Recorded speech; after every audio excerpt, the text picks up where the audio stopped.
आश्रम बना तो बहुत अच्छा है, आप सब देख करके भी बहुत खुश हैं, परंतु उसमें बहुत कमी भी है। आपका आश्रम है, आपके लिए बना है, कमी को भी आपको दूर करना है। और कोई कमी नहीं है, आने वाले को यहाँ हम जगह नहीं दे सके। काम की तैयारी में इतना कचरा है कि कचरा भी आपको आकर के साफ करना पड़ा है। जो भी प्रेमी लोग आए हैं, वो सभी प्रेमी क्या करें। एसी तो लगी है लेकिन दरवाज़ा बंद नहीं है, तो एसी क्या करेगी। मेरे को एसी वाले ने कहा महाराज देखो एसी चल रही है, मैंने कहा दरवाज़ा खुला है, दरवाज़ा नहीं है, देख लो आप, एसी क्या काम करेगी।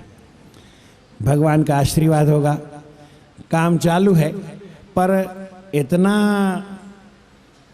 आगे बढ़ते हैं, पता नहीं गुरु महाराज की जैसी जैसी जब इच्छा होगी। कृष्ण हरे राम, बाबा